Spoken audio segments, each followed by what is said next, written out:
Banks Productions, baby.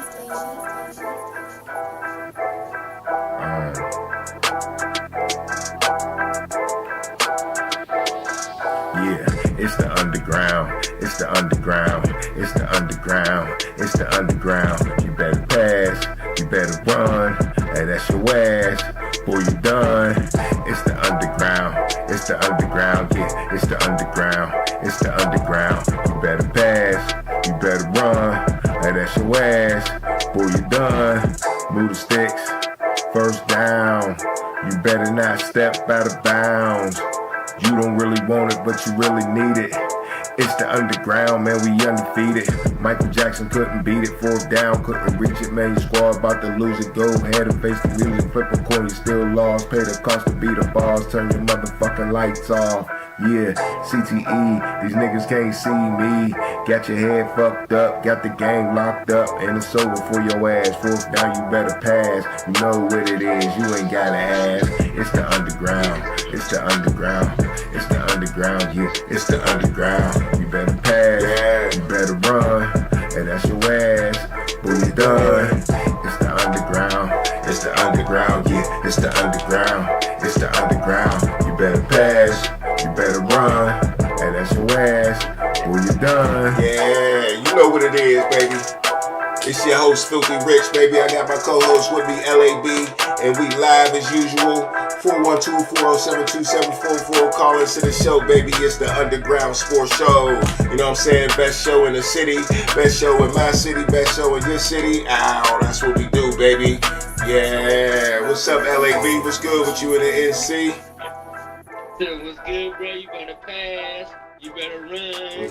Mike Jackson couldn't break it. I'm good, bro. What's good with you? Michael Jackson can't beat it, nigga. You know what I'm saying? You couldn't beat it. That's right. My bad. Nah, you good. You good. Oh.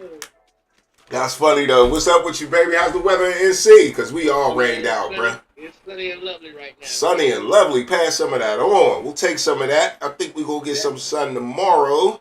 But yeah, man, the storm still is upon us, at least with the rain. I just found out I got 3 family members I didn't even know still got their power out. I'm like, what? You should have been told me. That part. Well, I've been back on for like 3 days. You know what I mean? So, hey, man, it's definitely that's getting ugly when you get to 6 days without no lights, man. That's pretty bad. Yeah. That's pretty bad, and that's what we got in Pittsburgh here. And I wish, I hate that because I'm watching sports on TV, and I'm like, damn, they ain't watching nothing, man. I wanted to talk to my cousin about some things that I seen on TV yesterday, and I'm like, I don't even want to say nothing to him. But, everybody got their phone, so we a little entertained. So get on your phone, get on YouTube, watch the show live. What's up, baby? What's the deal? You know what I'm saying? It's the underground. We talk sports. We talk shit. We got to get into these NBA playoffs, man. First thing first.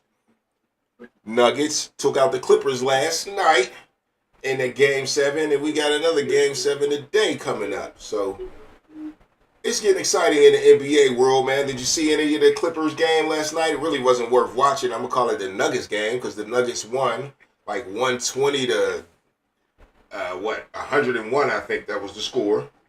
And yeah, the Clippers ain't bring nothing to Game 7, man. The game was over at halftime, man. Did you see anything?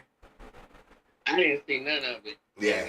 Right now, it's starting to make me look bad because I said that the NBA got it rigged. Yeah.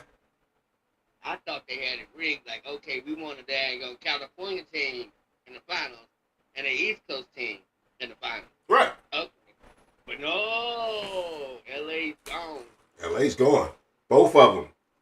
Both of them. So now, since that game was so lame, we're going to go ahead and move on. Now your only hope is the Warriors, who have a Game 7 today. And I know you've been very high on Steph. Curry. Yeah, but what's the problem, though? It was up 3-1. He didn't do shit last game, bro. I don't know what happened. He didn't do nothing this last game at home. I'm like, he didn't. It's like, I don't know what he ain't like he didn't want to break up and get away like he usually do. Try to break up from the little double teams and all that shit. While they was on offense, and it was like their offense was stuck They had no offense. What the hell was going on? And Steph Curry is the leader at their offense. It's not Jimmy Butler. It's not Draymond Green. It's Nah. Steph Curry. It's Steph Curry. So I don't know whether it was Steph that's not in tune or what was going the fuck on. I don't know. Well, But they should not have lost the game. But they played like ass, and it was like they didn't want to win. well, I'm gonna tell you what I seen a long time ago. Okay, now back when Warriors went on a 10-game winning streak, when Jimmy Butler got there, everybody was excited. You know, Jimmy Butler's here to save the day, help Steph Curry out, because like you said, he is still the hero and need to be the hero. Yeah. He was here to help him out. And they went on a 10-game losing streak, and then winning streak, and they jumped up to like damn near fourth or third in the West. But eventually that wore out, and it just felt like maybe they got a little tired after that 10-game winning streak. Okay, because they start going back and forth, winning games and losing games, then win a game, maybe lose two. They stopped looking good, so I start watching them, and I'm like, every fourth quarter, it was just like Curry's tired. Yeah. Curry's just looking old. All that running around he been doing all them years, you know what I mean? He exerts a lot of effort to get open. He does. Because he's not that Allen Iverson type of player that can create his own shot in a way. The way he creates his own shot is running off of picks. Yeah. Right. Or he might, if you back up too much, he might just shoot over your head. You know what I'm saying? But he's trying to shoot at most of the time. He's not really trying to go to the hole, so that threat ain't really there. If he does that, you'll take that from him, right? Yeah. And then if he does, you got a big enough man like Adams down there. He don't really want to go down there this series. He don't really want to go down there. And we all know Steph Curry can drive it to the hole, but that's not his game. He don't want to do that all day. That makes you more tired, get knocked over. Then when it's time to hit that clutch shot, maybe Steph Curry just don't got the legs, because that's the first thing that gets tired. And a lot of people think, just because you watch basketball, you shooting, you think it's an arm thing. It's a leg thing. Oh, yeah, it definitely is. It's a leg thing. And if your legs is tired, I mean, look at LeBron, man. LeBron was looking like shit in the playoffs, bruh. No matter if he had Luka or not, no matter if he scored 23 points or not, we all seen it. If you watched it, you can't just stat watch, especially in basketball. It can be so deceiving. Lakers messed up. The Lakers messed up. They should have lost in the dang on first round.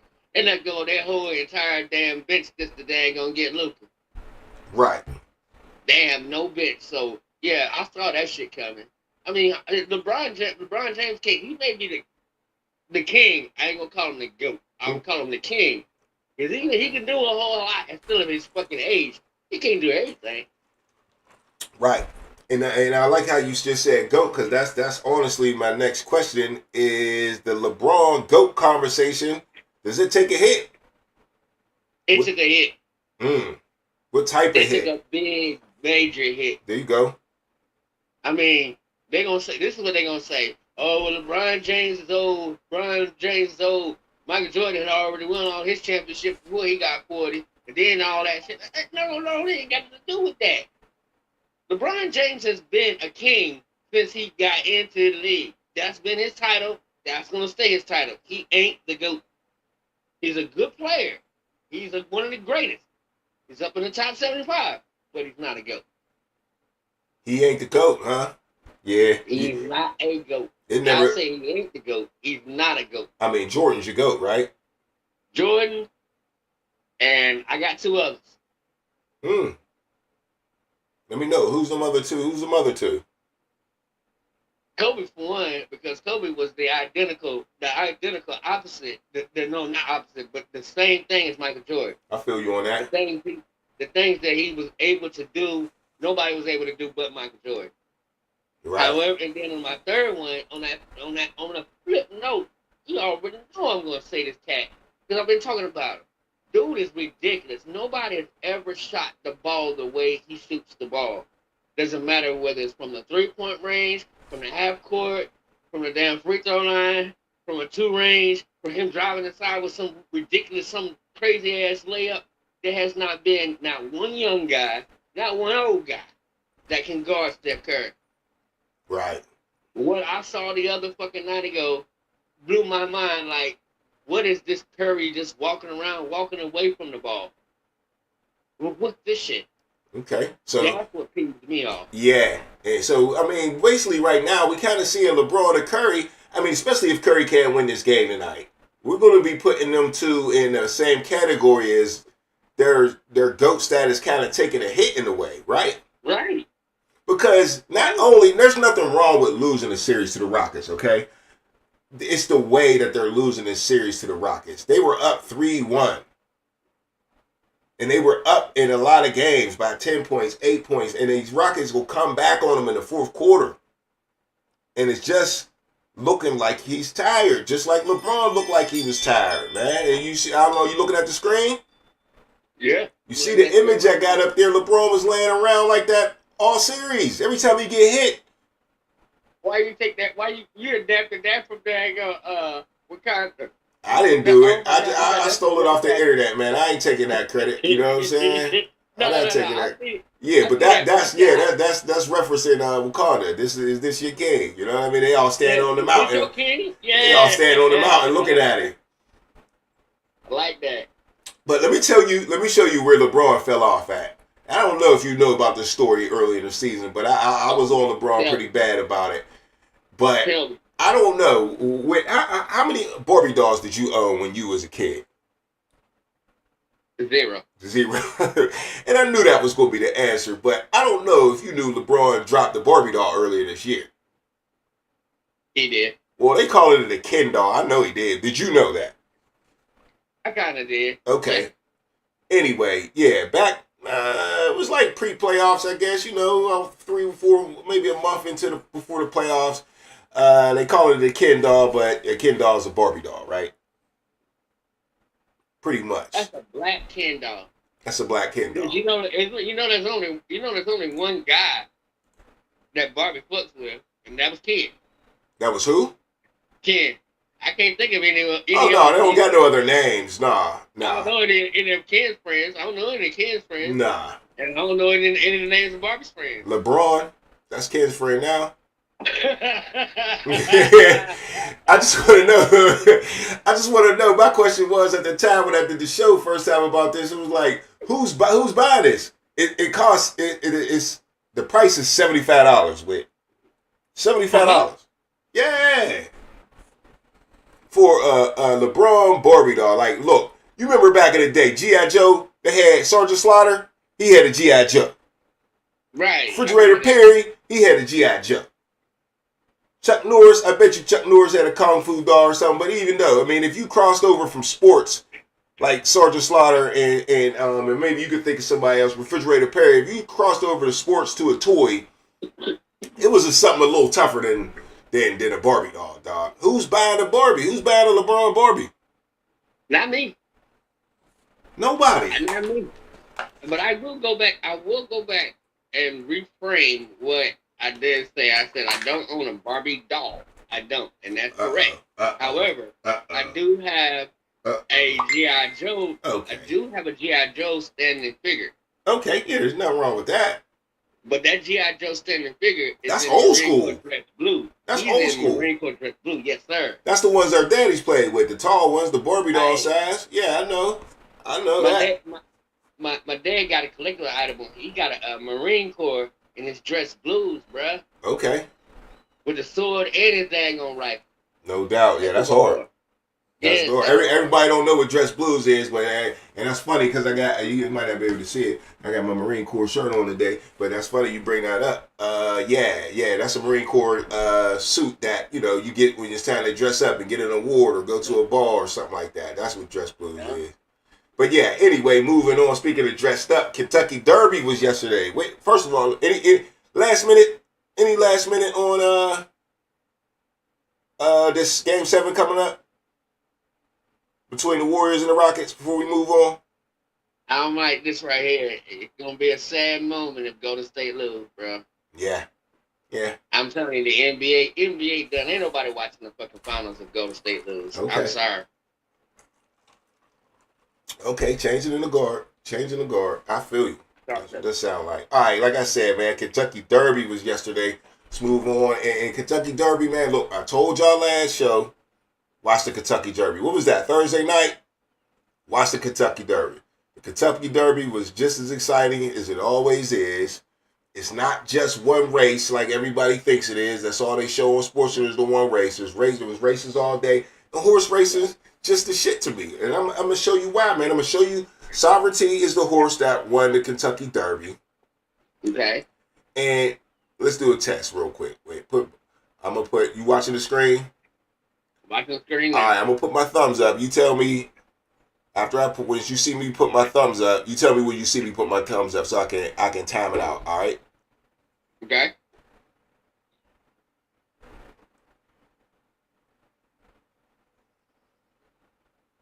Now I got a little delay reaction. I know. Tell me when my thumb go up. Gotcha.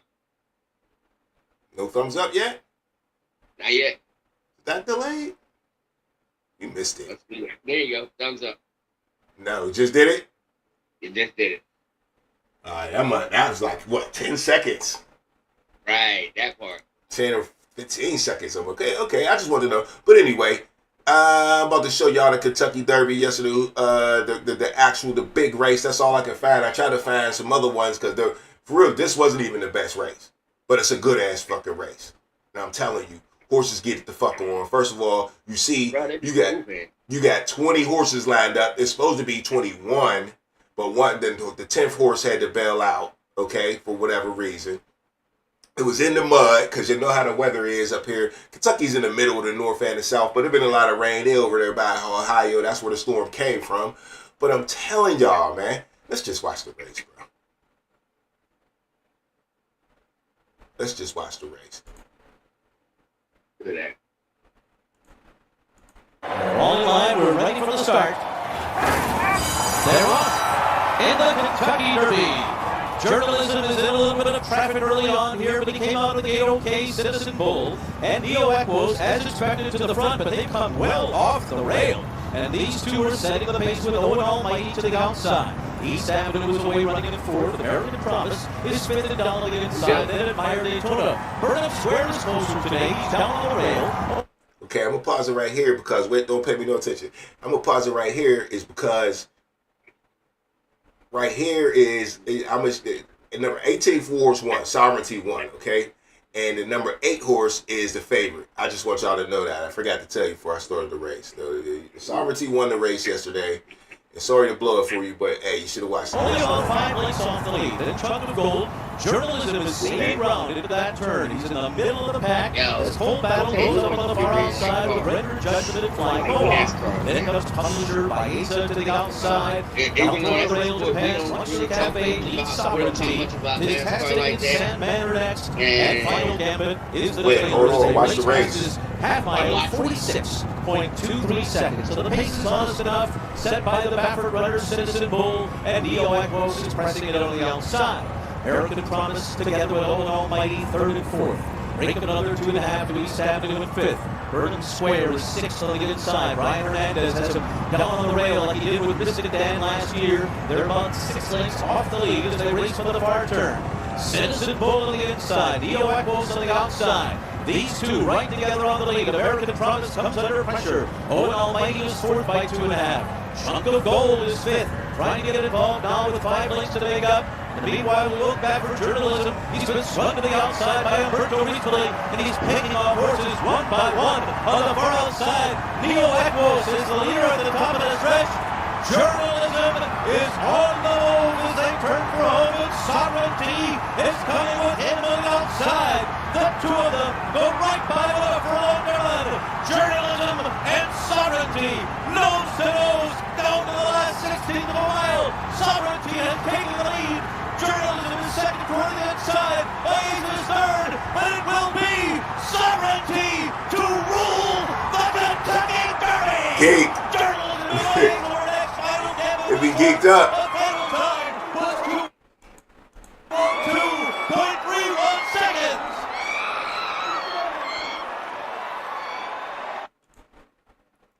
So like I said, the 18th horse Sovereignty won the race. Wasn't the favorite. Journalism was the favorite. You see Journalism in second place. He was winning the race. The favorite had it. And that comeback, like I told y'all the other day, it's always a comeback in a horse race. Or a chance of a comeback. They just be Usain Bolting motherfuckers all the time. Alright, it's always exciting. I'm gonna go back to 2022. This is 3 years ago right here. Watch this motherfucking race. Once again, we're ready They're to off. start. That'll be the deep part. They're off. They're off. In the Kentucky Derby. And Summer is tomorrow had a great start and goes immediately to the early lead. Messier is away running with speed. Crown Pride to the outside. Epicenter is going to be taken back a bit. Down toward the inside as Paper goes up outside of Chargent. And farther out and close to the base is Cyberknife. Then comes on the outside Zozos as they race by us for the first time. It will be Summer is tomorrow to lead the way. Crown Pride to the outside. Second Horses be getting it, man. Straight getting it. Cyberknife is Look at that. to the outside. Getting it. And then Escape charging behind Epicenter finds himself in mid-pack here. Hyder, Medina, Smile Happy next, and then Zandon to the inside of White Mario. Lancet Causeway is after that. They're followed by Tawny Port. As they head to the backstretch, Simplification is next, then comes Tiz the Bomb, Rich Strike, Modonical to the inside, and then the two trailers at the backstretch are Martyr Road and Happy Jack. That opening half mile was, whoa, blazing fast. 45.36 seconds for Summer is tomorrow, who heads up the backstretch in front. With Japan's Crown Pride right alongside. Messier goes up in between those two. The piece continues to be hot. Zozos is next after 3/4 in 1 minute 10 and 4 seconds. And now Epicenter comes splitting horses and is moving up quickly as Crown Pride takes the leader on the far turn. It is Crown Pride battling with Messier. They're stride for stride. Epicenter and Zozos in behind them. Cyberknife squeezes up to the outside. Sandon gets the rail run, and they're into the stretch. It is Messier, Crown Pride, and Epicenter is coming up on the outside. Epicenter has taken the lead as they arrive into the final furlong. Sandon is coming after him. Epicenter and Sandon, these two, stride for stride. Simplification down the outside is next. They're coming over the wire. Epicenter's headed. Rich Strike is coming up on the inside. Oh my goodness! The longest shot has won the Kentucky Derby. Right. Rich Strike. I don't know about y'all, man. I fuck with horse racing. Them motherfuckers be getting it, dog.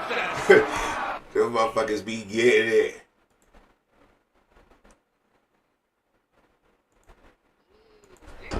They be getting it. Yo, you there? Yeah. My bad. I had you tuned down for a second. Yeah, Number dog. 41. Dog, that 21 came back, didn't he?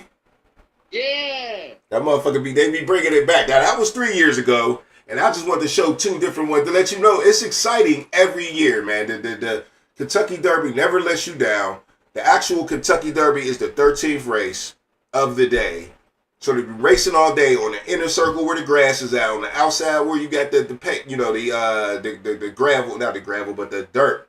You know what I'm saying? So, hey, they be getting it, man. That's some long ass races. And them horse, did you have the volume up?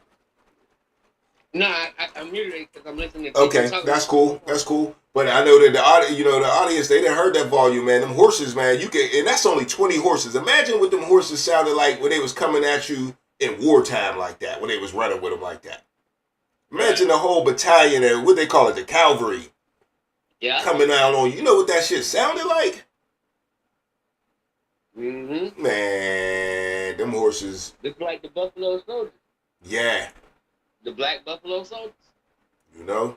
So yeah, Kentucky Derby, definitely shout out to the Kentucky Derby. It was great this year. I was trying to find all the races because the actual Kentucky Derby, the last race with the big prize, wasn't even the best race, man. There was some comebacks, there was some photo finishes, and you know, it's just something you can relax, drink a beer, chill out the crib. You could even get something done at the same time. You don't need the TV on the whole time. I mean, you don't got to keep your eyes glued on the TV because there's so much talking in between horse races. They talking about the gambling part and all that good stuff. So man, yeah, it's a good watch though, for real, for real.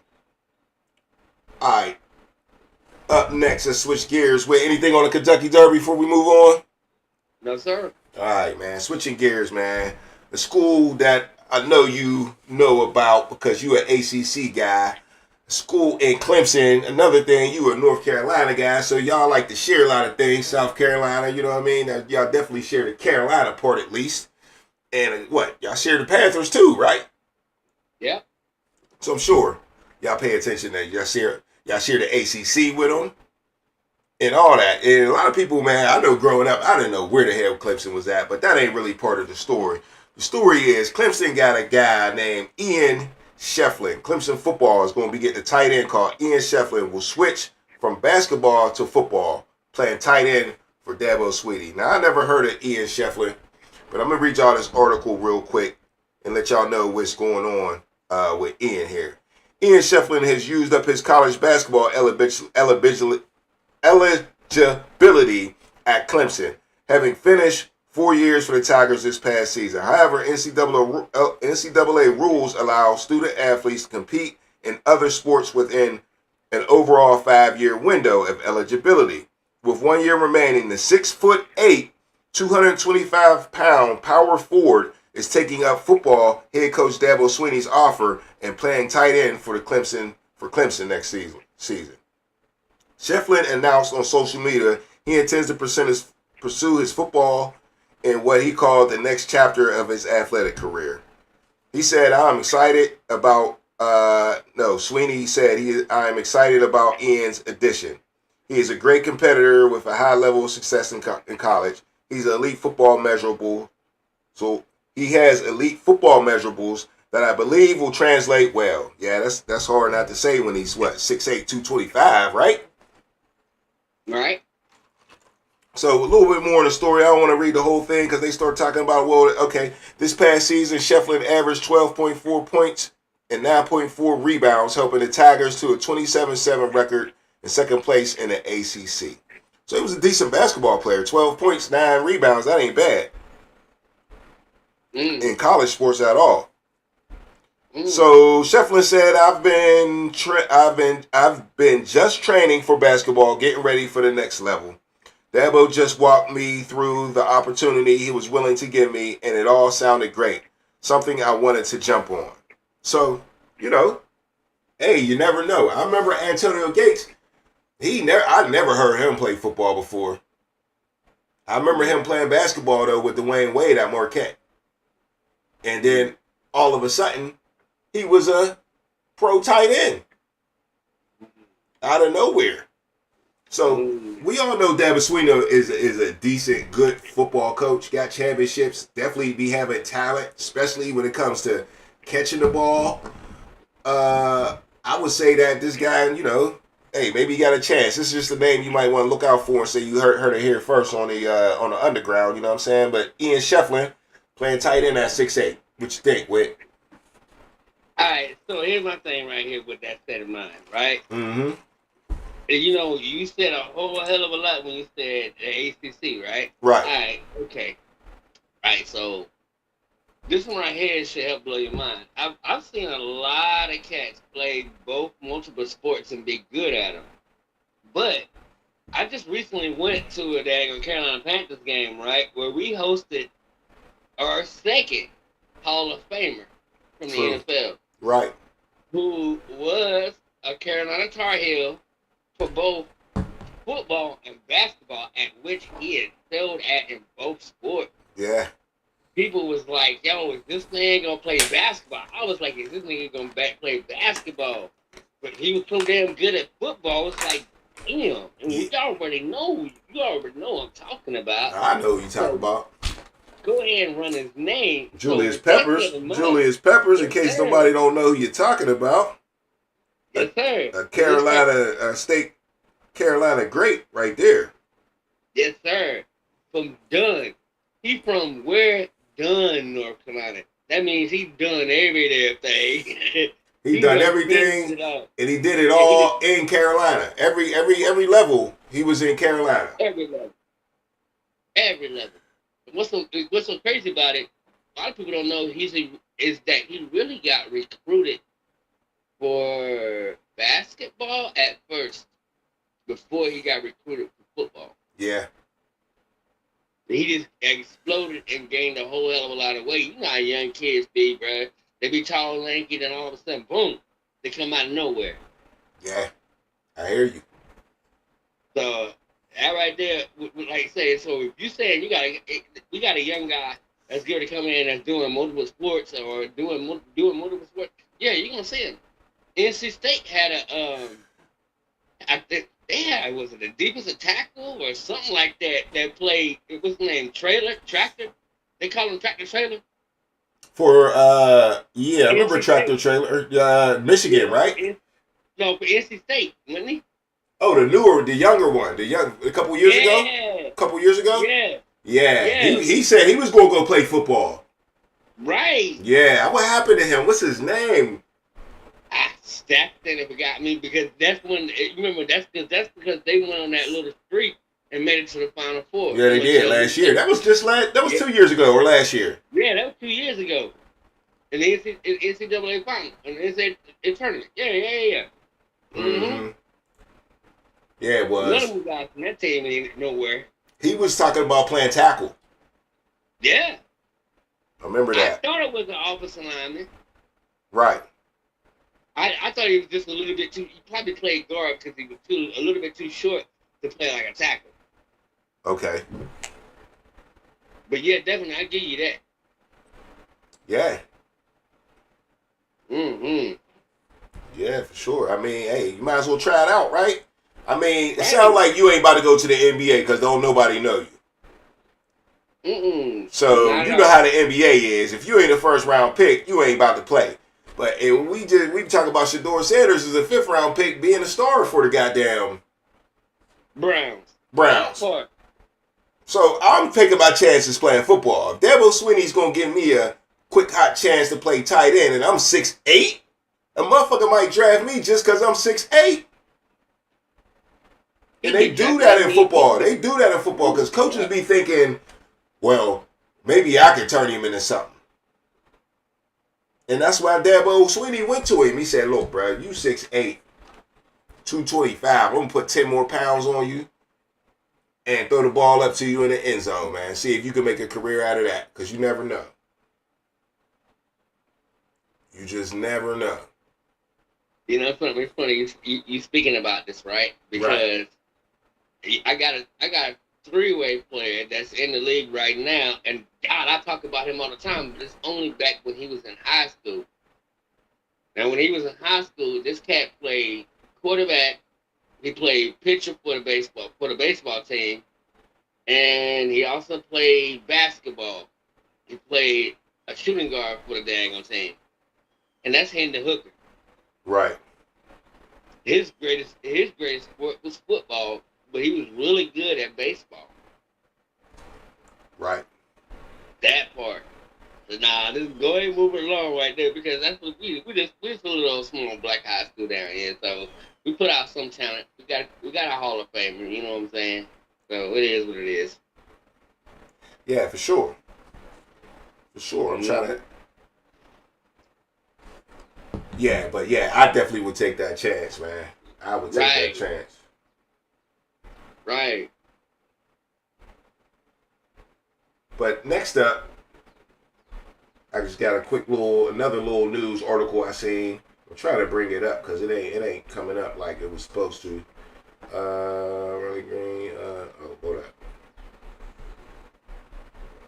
Another story I had for y'all was Riley Green, man. I don't know if y'all heard what Riley Green did over the weekend. I didn't know who Riley Green was, but he's a baseball player for the Giants, and he hit 2 home runs in the 9th inning.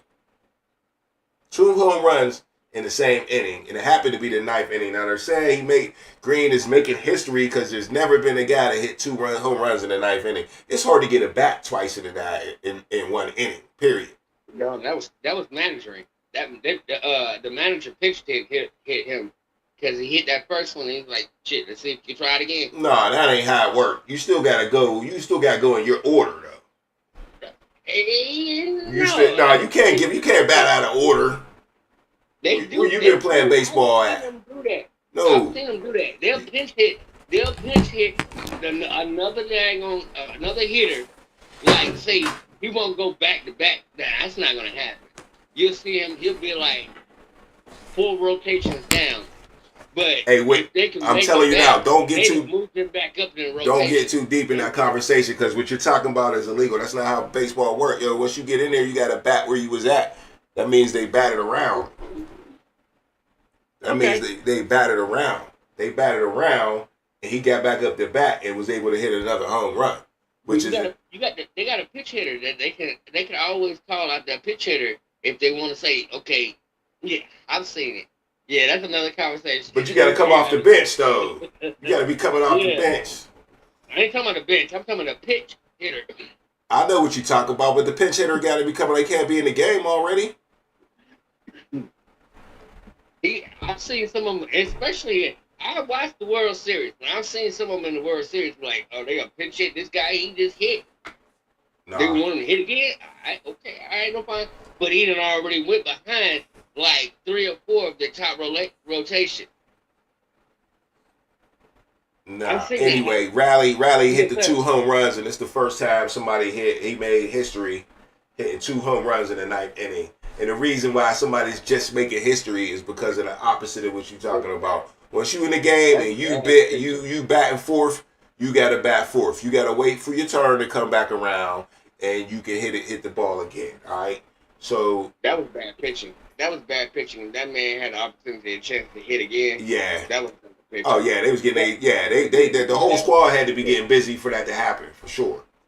The whole squad had to get busy for it to happen. I mean, in the story that I read, they definitely said that already because they were talking about the pitcher. The pitcher's name came up before dude's name came up. How they took I think they took a pitcher out and put another pitcher in, and they just kept cracking him. So yeah, that's how that worked. But all right, man. Hey, we're gonna take a break. It's halftime. After the break, hey, you read my mind. Yeah, after the break, man, I got some Warren Moon news for y'all, man. We're gonna go over some opponents with. We're going to start out with Pittsburgh and Carolina. We're going to go over some opponents this year. We don't know the full schedule already, but we're going to go over some opponents and got some more GOAT conversation, man. So, hey, y'all stay tuned. We ain't going nowhere. It's only the motherfucking halftime, baby. All right? Get it. Be right back.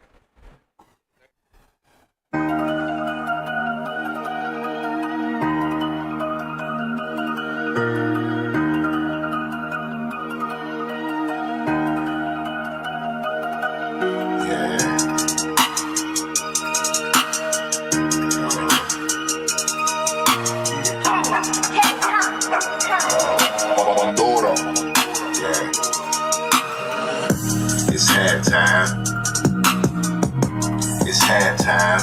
I'll be right back. It's halftime. It's halftime. It ain't over yet. It's halftime. It's halftime. I'll be right back. It's halftime. It's halftime. It ain't over yet. It ain't over till it's over. Pull back, run you over. It's the halftime show. We need a turnover. Pick 6. It's your boy Filthy Rich. Turn me up in this bitch. Hit the like button. That's the right button. Call in to the show if you know something, but you probably know nothing. Not my fault that you're playing for the wrong team, wrong scheme. Strike you out like Paul schemes. It was all a drink. You never gon' win a thing. Nah.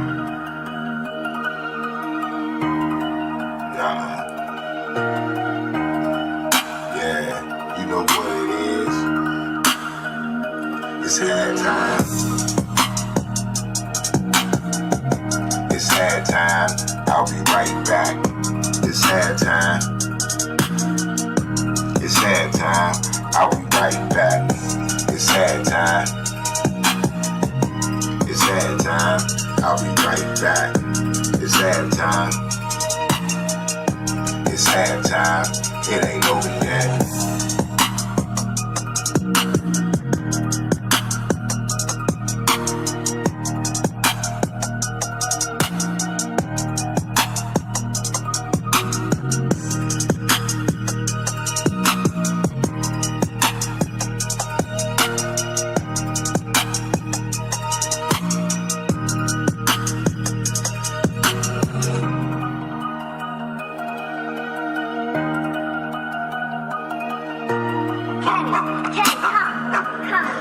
We back from the half, baby. You know what I'm saying? Had to take a water break real quick. You know what I'm saying? It ain't over yet.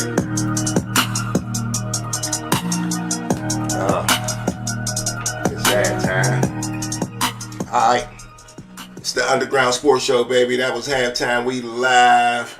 Call into the show. Interrupt 412-407-2744. Like I said, man, I got some warm moon news for y'all coming up here. We're going to go over some opponents of the Pittsburgh Steelers and the Carolina Panthers because I got my boy LAB in the house. What's up, bro? What's good, bro? Hey, you know what it is, man. It's the Underground. Hey. Yeah, I'm listening.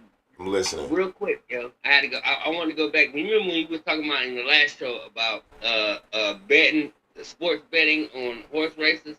Okay. How it be so good? Yeah. You know, another sport that'd be really good at betting is dang on baseball. And I wouldn't mind I've done that shit before, and I done won tons of money off baseball. You always win some shit. You always win some shit. Tell you that. Yeah. So give me a baseball betting tip, then. It's about the key matchups. Okay. It's about who they're gonna start at a pitcher. All right, so you look at that and you see that the place bids be at high because they know, okay, say for instance, can't even think of one pitcher name. You got a good pitcher like Pittsburgh got a good pitching staff. Got a good pitching corps. Well, we got Cole right now. Yeah, I'm not Cole, but I'm glad you took the word out of my mouth. Nah, yeah. Paul Skeens. Huh? Paul Skeens, but go ahead. Okay. I know what you're thinking. Go ahead, Paul Skeens. Go ahead. All right, so you got that rotation.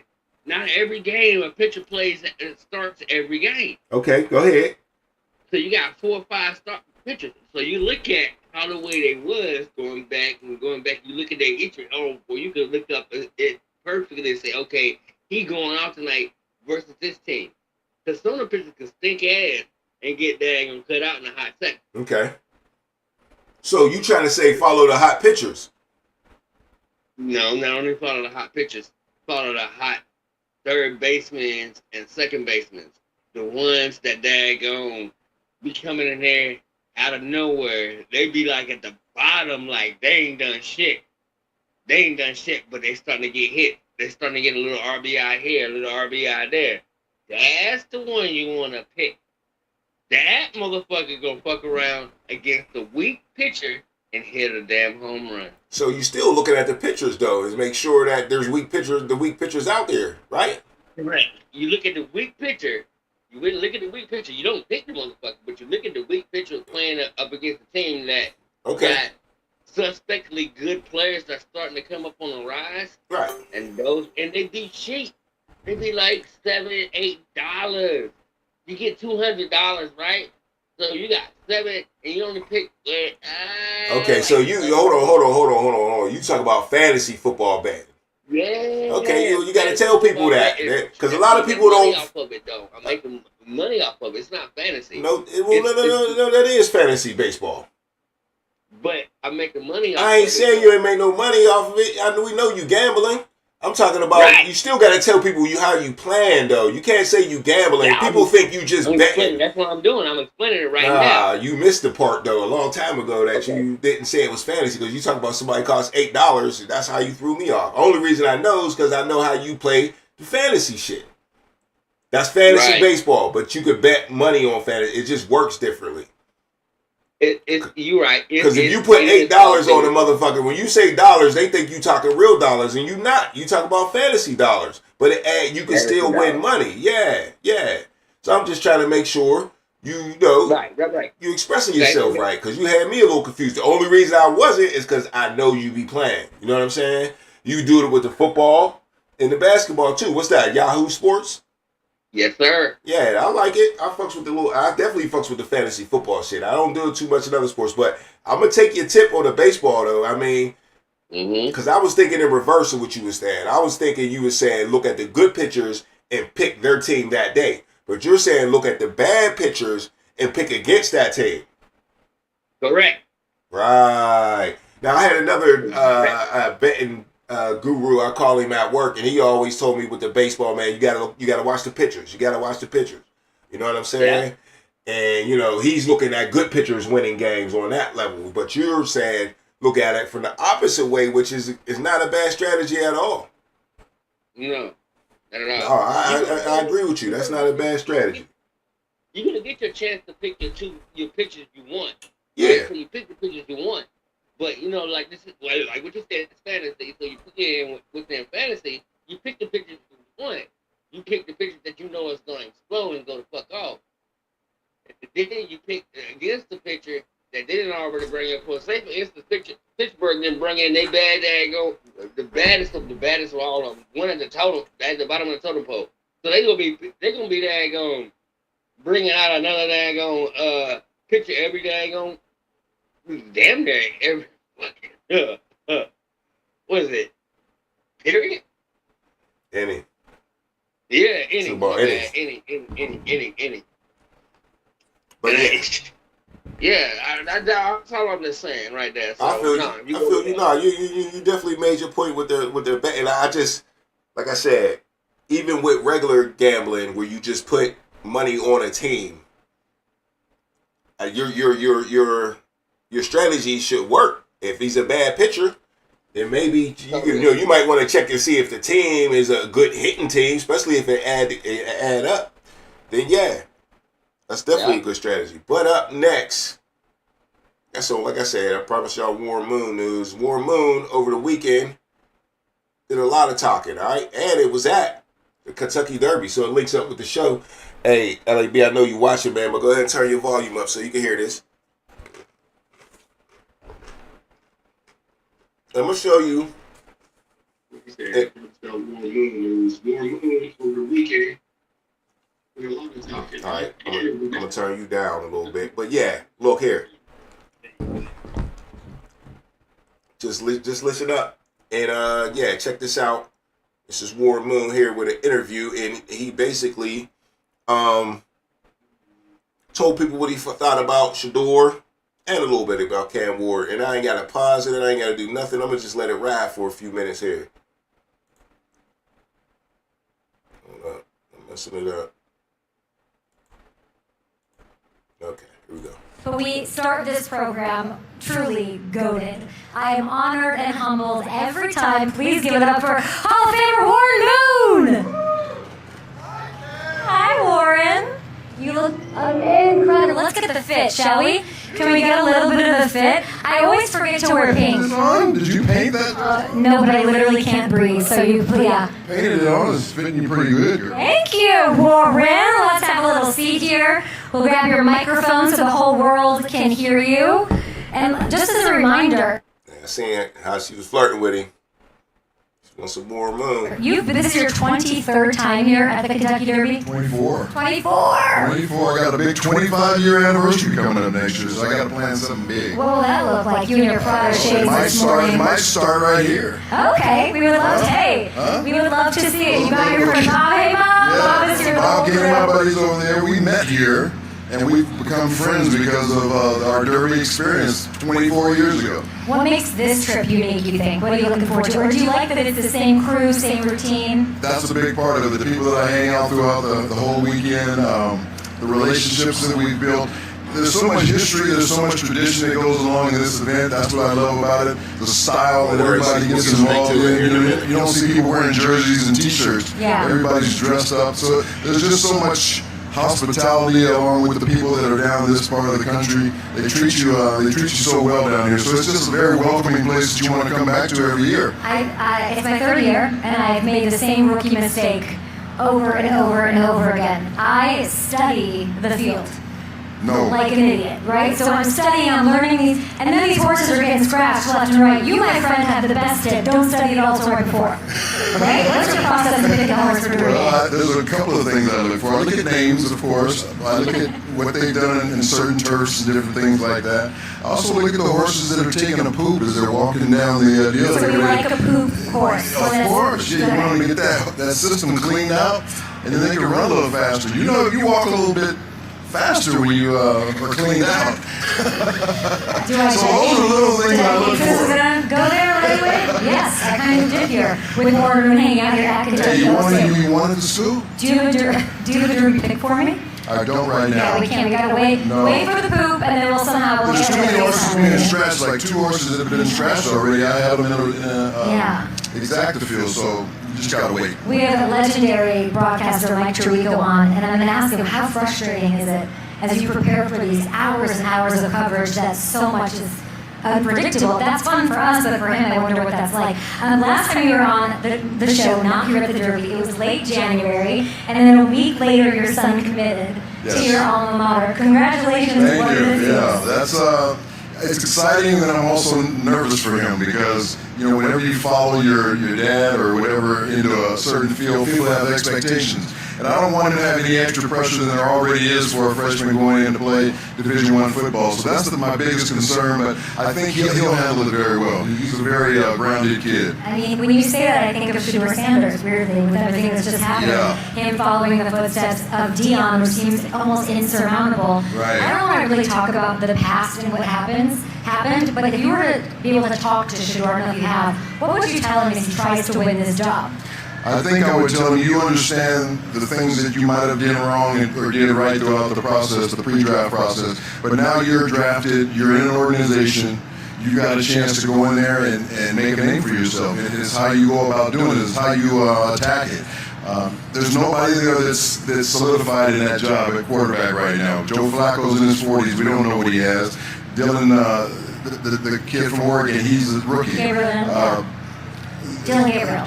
Yeah, none of those guys have done anything in this league so far, so I think the job is wide open for Shedeur. All he has to do is go in there, put his head down to the grindstone, and go after it, and be the player that he's been the last few stops he's been at. So it's all in front of him. It's just the only thing that's affected him now is he's not a first-round draft pick, so it's the amount of bonus money he gets. Otherwise, he's still on the football team. He has just as good a chance as anybody else on that team to make it. Well, you know about playing with a chip on your shoulder. I imagine you'll have a pretty good one. Do you think, what are the chances in your opinion, who's the starter week 1 for the Browns? Well, that's what I say. You use this as fuel. And this is good fuel for you to just go in there and show what people don't think you can do. I don't know who the first day starter is going to be. A lot of it's going to have to do with how all these guys play in the preseason, because that's what coaches look at. How do you play when the lights are on? So there's only 3 preseason games now, so you don't have as much of an opportunity to get out there and show what you can do, but you got to make the most. If you only get 5 plays, you make those 5 plays really 5 good plays. There are some CFL rumors. That's how you started your career. Yes, it is. You were in the CFL until you were 28 years old. Do you think that would be the right or wrong move for him? I think he's fine right where he is. I think he's an NFL player. I think a lot of teams looked at him that way, but because of other circumstances, it didn't happen as far as being drafted high enough. Tom Brady was a 6th-round draft pick. Yes. We look at what happened to him. So I wasn't drafted at all. You look at what happened to me. So it doesn't matter where you're drafted. It's how you handle it once you're drafted. All right, so yeah, that's a lot from Warren Moon right there, man. LAB, I'm gonna give you 15 more seconds to finish up the video, and we'll get into what we heard from Warren Moon there. I thought it was a very interesting conversation Warren Moon had with old girl at the Kentucky Derby. You still there? I got you? No, you got me now. Okay, there you go. All right. I put you on mute. I had to put you on mute so Okay, I that makes sense. have the echo effect. That makes sense. I should have put you on mute. That way you could have just listened up. Okay, that works though. Yeah. So, how'd you feel? Let me just tell you. We're gonna have to go back and look at that last damn video. Okay. Because I believe I said that shit right there. Okay. We Which part? both said that shit. Which part? The part that where he said it's basically right towards the end is that Shedeur is gonna have to go in and know he got drafted. That process is over with. Mm-hmm. He already realized that he lost that bonus money because he wasn't drafted in the first round. Mm-hmm. But he got an opportunity. He got a chance to go out there, shine, show out, and it's like he broke down all the quarterbacks that played for the team. Hey, hold on. He forgot old boy's name though, didn't he? He forgot Deshaun Watson. No.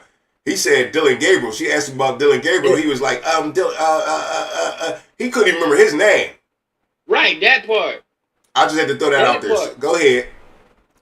So he also forgot about Deshaun Watson. He just said we don't know what Joe Flacco. Joe Flacco's 40. He talked shit about Joe Flacco basically. This guy, it's like the man over 40. We don't know what he's gonna be able and capable of doing. Okay. So, and then he was trying to get Dylan's name out, and he couldn't get it out, but she kept repeating the shit.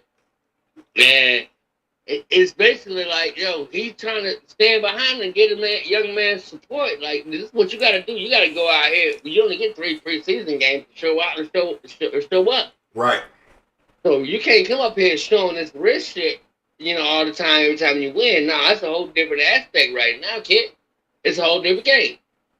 Yeah. And coming out of that spotlight of his dad, seeing what he has to work with, I think the Browns will eventually, at the end of all of this, come out as the biggest winners of all times because they drafted him and then coached him and then got him into the right position that where he needs to be. Separate from your dad who you sound like. You and your brother Shiloh both sound like your daddy. Yeah.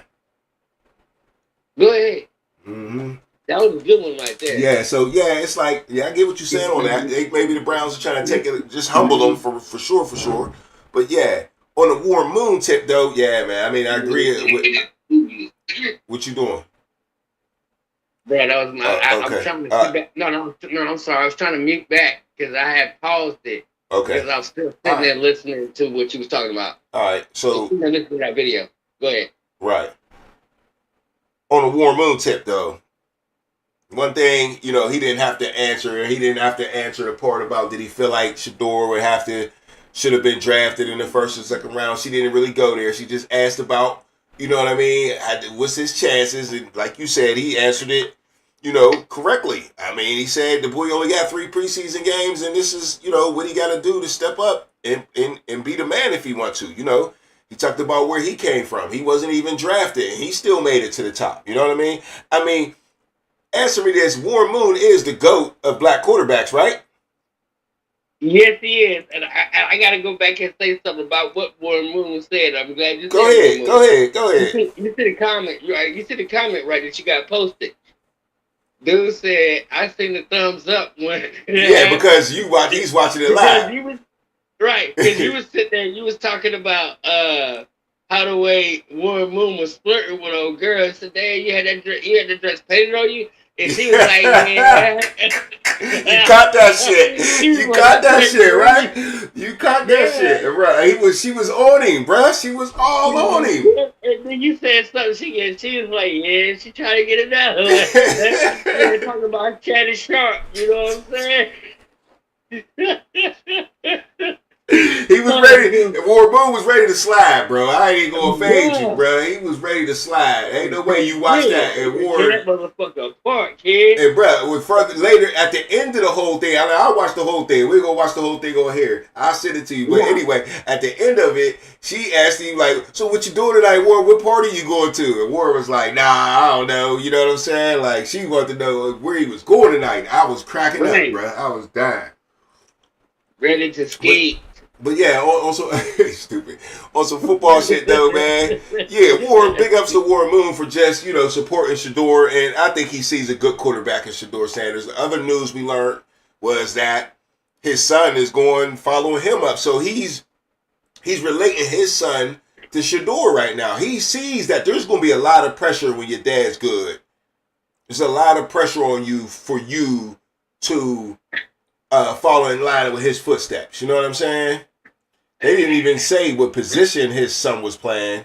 And he don't look like a quarterback when they show the image of him, but he looked like a linebacker or something like that, or a running back or something. But either way, they expect you to be good when you got a certain name on your back. They expect you to be real good. So, like you said, you answered my question already, man. Was Warren Moon the GOAT of black quarterbacks? Because I think some people might have said like Doug Williams because he won that Super Bowl, but he didn't have the same career as was Warren Moon did. Warren Moon's like the ambassador of black quarterbacks, right? He's easily, especially the way they treat like this. I'm especially- gonna put it like this right here. Go ahead. If you want to break it down in Greek mythology, Warren Moon was like Zeus, man. Right. When it comes to And Randall Cunningham was like Poseidon. As he moved like water, he passed like my God. He showed us. Randall Cunningham showed us how the way to pass on the daggone move. Warren Moon was able to stay in the pocket. facts. Hey, tell that motherfucker, yanking that bitch. I'm fucking. Facts. So yeah, when you look at all of that, I'm sure there's gonna be somebody out there that's gonna say, "Hey, yeah, there's more other black quarterbacks that came from HBCUs that have done things in incredible ways, like Steve McNair." Yeah. Almost won a Super Bowl for the same franchise. Correct. For the same franchise, he was the mini version of Dan Warren Moon. And that's a Cause good, he had to that's get a- out and get loose. no doubt. That's a good segue right there because we're gonna be talking about the same franchise here up next, and we still want to stay with the same video of Warren Moon, and he's going to be talking about Cam Ward. So I'm gonna just let it play from here, and he'll get into the Cam Ward. Just be patient and watch the joint. Once you get inside the NFL, Cam, And then his dad's, like you have your son Mike and like Dion, it's an interesting role because you have to be very, almost tempered. You have to be very disciplined in how you handle that well, as a dad. as a dad of probably an all-time great at that position, it's a whole different mindset when you play corner compared to playing quarterback. You can't act like a cornerback when you're playing quarterback. Quarterback's a humble position. You got to be respectful. You got to be a leader. You're the face of the franchise. There's so much more responsibility that comes along with it. That's what he has to understand. I can talk to Warren Moon all day, but you're talking face of the franchise. Let's get into the Cam Ward portion of the program. Congrats to the fan base, to the city, to the vibes, to you. When you walked out and unretired your jersey, my jaw was on the ground. I couldn't believe it. What was that moment like? Well, it was something I had thought about for a number of weeks when Cam first approached me about it, and I told him I'd think about it. I went and I talked to the owner, Amy Struck, about what she thought about it, and then I made my decision. And basically I made that decision off of, I've had that number for like 50 years, right? From the time I was 18 years old until here I am today. And Cam's had that number for about the last 4 or 5 years when he was at Washington State. But I looked at it as, my Houston Oilers number one will never be worn again. He's going to wear the Tennessee Titans number one. He has a chance to start a legacy with that number with the Tennessee Titans, which I'm a member of as part of the organization. So I just thought it was the right time to do it, and he can create his own legacy just like I did, and hopefully he'll surpass my legacy. I want to know what happened in that phone call. Was it a phone call? Was it It was an a phone email? call, yeah. Did you know he was calling you? Did you know he would? I did not. So Well, you- yeah, yes, I did. Okay. His dad texted me and told me that he wanted to talk to me. I And did had you- no idea what it was about, though. In the moment he asked you, did you know he would give it up and just wanted him to sort of sweat it? Or what was the, like in your head? At the moment he asked me, I had no idea if I wanted to give it up. And my first inclination was no. Because you worry about your legacy, right? You worry about how you're going to be remembered when you're gone from here. But then I had a chance to think about it and think about all those different things that I just Yeah. talked to you about, and it made more sense to me. If it was an Oilers uni, you would have said no. If it was an Oilers one, you If would it was have Oilers, I said would never give it away. And if I had been with that one organization my whole career, say like Lawrence Taylor, Yeah. he was with the Giants his whole And he career. said no And he to said no Taylor. right away. Which And I I don't blame understand. him, yeah. But I wore it for other organizations, and I'm not wearing the same. He's not wearing the same number on the same jersey I wore. You said the line again, but here's the last week you said your Houston Oilers jersey will probably never be worn again. You know what people think then, that there's a redesign coming. Well, probably because I never say never about anything. You know, in this world. All right, they just go to talk about other stuff other than they. But that's the Cam Ward news from Warren Moon that I had for you, and I just thought it was another good gesture by Warren Moon to show love to another brother at quarterback. Rich, Yeah. Hold on, let me finish this right here. I'm gonna put you on mute. Well, give me three Well, seconds. you ain't gotta explain. Go ahead. I'm talking. All right. Yeah. Remember, I'm not talking just to you, bruh. Anyway, All right. it was a good gesture to Warren Moon. By Warren Moon to Cam Ward.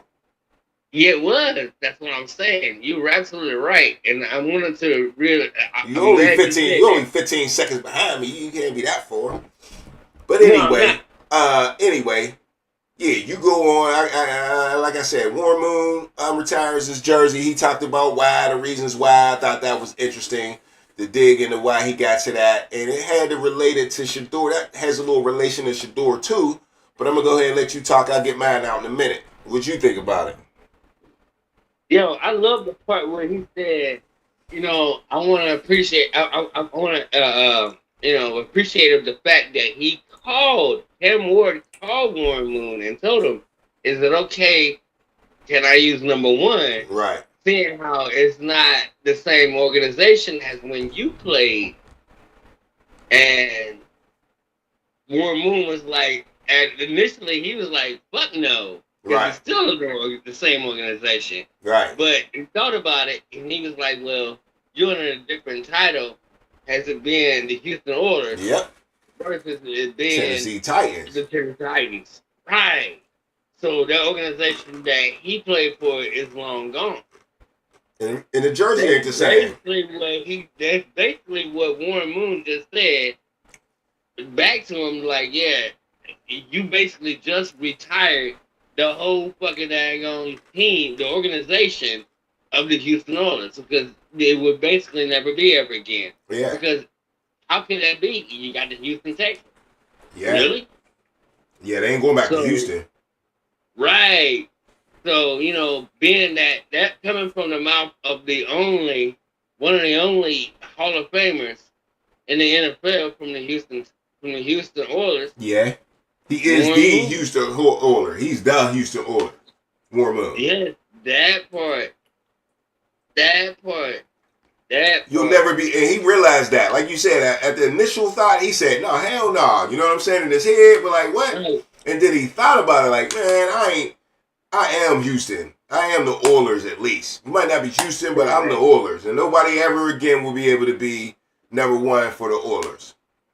All right? It's the same ownership and all that. We all know how that works. Just like Cleveland with the Baltimore. But they cut ties with Cleveland. You'll never see Baltimore throw a motherfucking Browns jersey on, talk about this is a throwback jersey. No.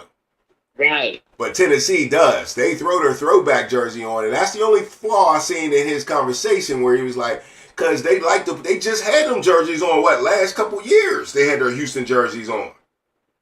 Right? Yeah, they did. Right? Out of respect. Out of respect to out of respect to who? Themselves, because that's still the same organization. They just never cut ties with it. Baltimore, on the Cleveland side, they said, fuck Cleveland. We ain't even represent y'all no more. Anybody like 15, 20 years old, they might not even know that Baltimore was Cleveland. Wasn't they the Oilers when they still came to Tennessee, though? That's what I'm telling you. Yeah. Right. How you lost. I thought so. Yeah, that's what I'm telling you. And that's why his jersey number one still retired. But they had to ask him, and you can ask anybody. Like he mentioned, LT. Abdul Carter asked LT for 56, and he fucking power drive that shit. Like, here, get the fuck out of here. No. But he understood why LT did it because it's the same jersey. Mm-hmm. You're absolutely 100% correct. LT was like, why you want to be me, man? Get the hell out of here. Get a number and make it for you. Correct. Why would you even try to do that? Like how the way Kobe chose number 24 after number 23. Because that was a message to everybody to say that even though he had 8 before, he changed his number to 24. That's when he won his 2. Okay. That made him the next best thing after the GOAT. Okay, so I feel Kobe you. already had that respect right there for 23. So you're going to be like, all right, 23, 24. I ain't putting that on him. Yeah, he ain't gonna put the 33 like LeBron did. Right. Like LeBron did and fucked it all up.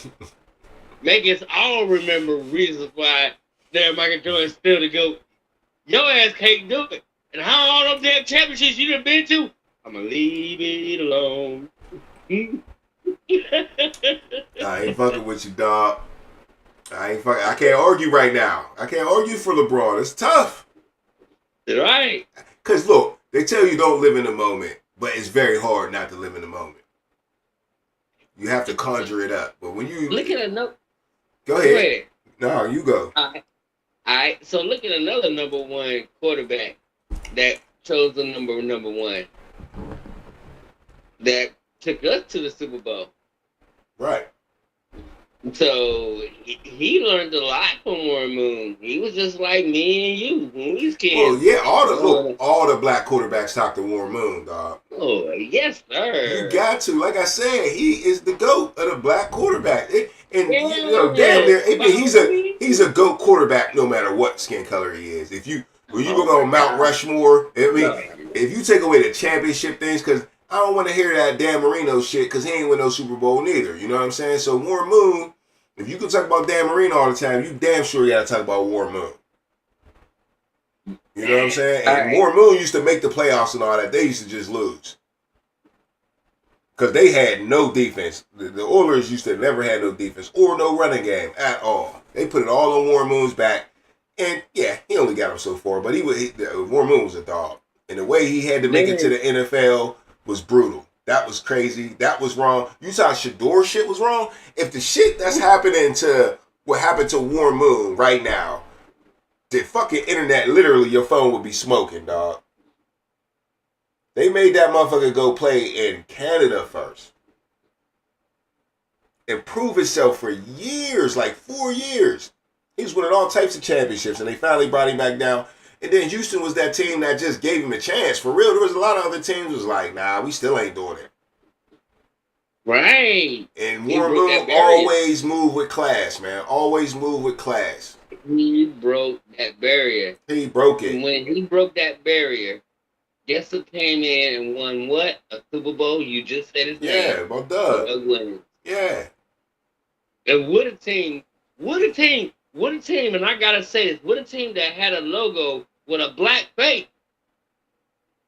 Yeah, that's guaranteed. A black face. For sure. Dang it being an Indian with a black face. We've been calling our girls red forever. Red bone. That part. Or you ever see a gangster would be light skinned, his name be what? Red Fox. That's a black term. That's a black term. That's a black term. All you know day. that. You light skinned, you red. And you gotta put it in, guess what? The skin. You gotta put it in the skin. Come on, dog. Yeah. They telling you. That's what we've been saying all years long. They telling you. You telling me? We agreeing. No. I'm not telling you. For real. I'm not telling women. We talking to the other people. You know what I'm saying? Right. We broadcasting right now. So, man, if you got an opinion like we got an opinion, man, call in live, man. If you think the Redskin was a black man on that helmet like we do, call into the show, hit the like button, tell me in the chat something. Either one, it don't matter, man. Either one. All right, wait, we move on real quick. And up next, I got these opponents, man, because I was just thinking about the schedule. I'm thinking about football, how it's creeping up on us, man. We got, last minute decisions happening. Because it's last minute at this point. Because it's OTAs, man. These dudes is going into the building. They working out. They running plays. They getting timing right with their receivers. Who's going to be the man is working right now. Okay? Whatever team is going to be the shit, whatever player is going to be the shit, he's working right now like it's time to go. Okay? So basically, on the underground, it's time to go, man. And at least we're going to look at some opponents of our favorite teams. You know what I'm saying? Call into the show if you're from somewhere else or another team is your favorite team. We can check out their opponents too. We'll just see what the schedule look like. If our team going to be what they supposed to be. You know what I mean? Because, the story's shaped up, but part of the story is going to be the schedule they got to see. It's just a fact. Some teams got hard schedules. Some teams got easy schedules. You know what I mean?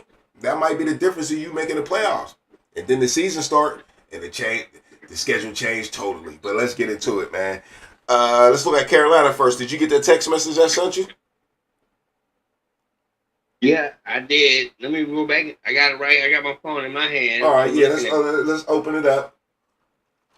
All right, hold on. And we going All right, I see the ones that you got. I just screenshotted that real quick because I found these are just the opponents. They don't have their schedule yet. So of course, home and away, you got Atlanta, New Orleans, and Tampa Bay, right? So staying at home, you got the LA Rams coming to town. That's all the way from the West Coast. Seattle coming all the way from the West Coast. So you get to skip those trips because you got them at home. Got the Buffalo Bills coming to town. Josh Allen. Miami Dolphins also. Y'all must got that division right there. Dallas Cowboys come to town. Y'all play them all the time, okay?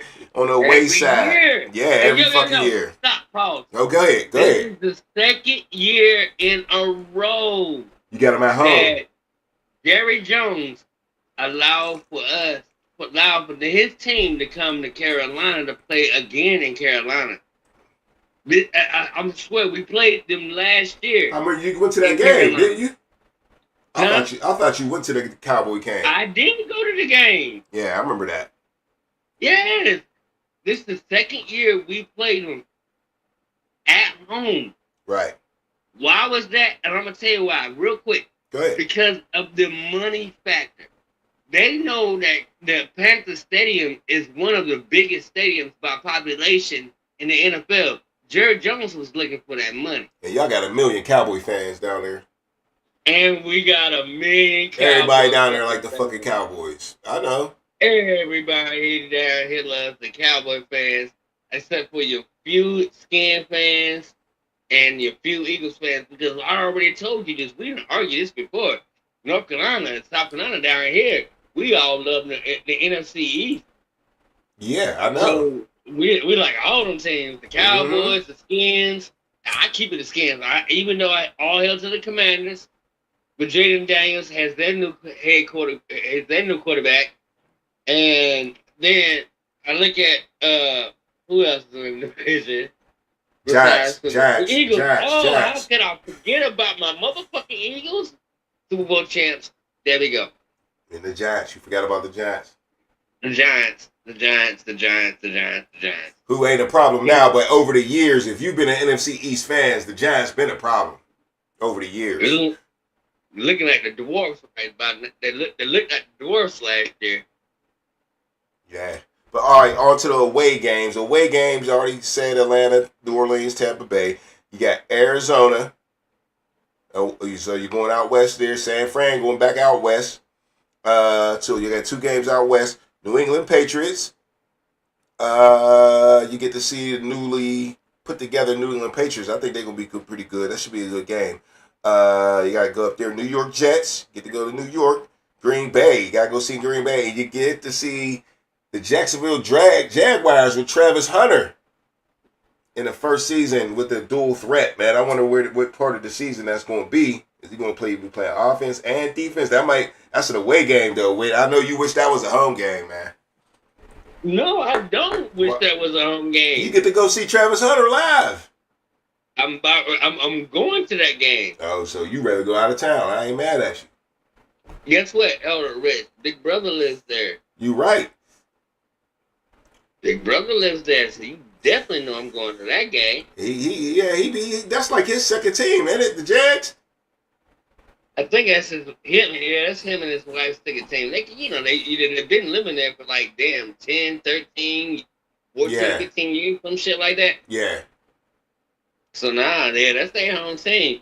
But he ain't gonna talk about it because my big brother always got a love for Carolina. But yeah, I see that. Yeah. But yeah, all right, so overall, once you look at the whole, I just went down the list of, so the viewers know the teams. I'll name them again. They got the Rams at home, they got the Rams, Seattle at home, Buffalo at home, Miami at home, and Dallas at home. And then they got Arizona, San Fran, New England, New York Jets, Green Bay, and Jacksonville away. And of course, the common foes, Atlanta, New Orleans, and Tampa Bay in their division. So overall, LAB, what you thinking? Ooh, bruh, I'm gonna tell you right now. But what Carolina has been doing, Right. what they did in the draft, what they did in free agency, it's that the sky's the limits because they didn't change anything on offense. All they did was just added to it. And I was looking at people. A lot of people said T Mac. You said T Mac. I say Tenorora McMillan because that's the man's name. Mm-hmm. Mm-hmm. So with his frame, he's like a freaking fucking Randy Moss type player Okay. for Bryce Young who moves out of the pocket. I can't get into that because that's a long story. No, it ain't. But it You ain't gotta say much more than that, but you right. that I mean that's kind of scary. And if we're looking at the offensive line like what they had already built last year, Dan Morgan, who is already in the Ring of Fame in Carolina, in the stadium, because he took them to the Super Bowl with Jake Delhomme, Yeah. the Water Boy, the motherfucking Water Boy. So with that said, yo, that's scary. What's scary? It's scary because The schedule? like The schedule's scary? it's scary. No, it's scary. It's scary. What is scary? I'm asking you what's scary. I'm looking at it. You looking at what? I'm looking at within our division. Okay, there you go. I'm asking you what you're talking about. Yes, You sir. just said it's scary. I want to know what's scary before you keep going I'm on. looking at within our division. Right? That's how it's been like that for the last 6 years. It's always been within our division. It's not about the outsiders. You know what I'm saying? Because last year we played Kansas City and put them on the motherfucking daggone hot seat. They thought they was getting ready to motherfucking lose at the end of the game, and then all of a sudden, motherfucking damn Chuba Hubbard fumbled the damn. Ooh, boy, Breeze. No, that was the Tampa Bay game. I'm sorry, but no, they still lost the game, and they almost had a chance to win. Same thing with the Philadelphia game. They put them on the turn. Okay. So tell me what you're saying about the schedule, man. We're putting all that together, and that schedule right here, what I'm looking at, I'm telling you right now, Carolina about to look good, and they gonna probably say that we look bad. Who's probably gonna say that? Who's they? Everybody. Oh, the media, you mean? I'm saying right now, without anything put on paper, no games being played, without what I'm looking at from what we got on paper, Right. and all of that, I'm just saying, I think we're gonna look real good. Okay. But they're gonna say we're gonna look mediocre or bad. Right. They're And gonna I say. already read a couple of other comments on that shit too. Right. When you say they, that's what the news. Who's they? They is the news. Oh, okay. All right. The media. They is the news. What is that? The fake news. So they I'ma some do it they like they Trump. some they I'ma some do it like haters. Trump. They some haters. I'm gonna do it like Trump. Fuck it. That's fake news. Okay. So Carolina's alright, but they gonna say they trash at the beginning, huh? I got a feeling they ain't gonna be talking about Carolina at all.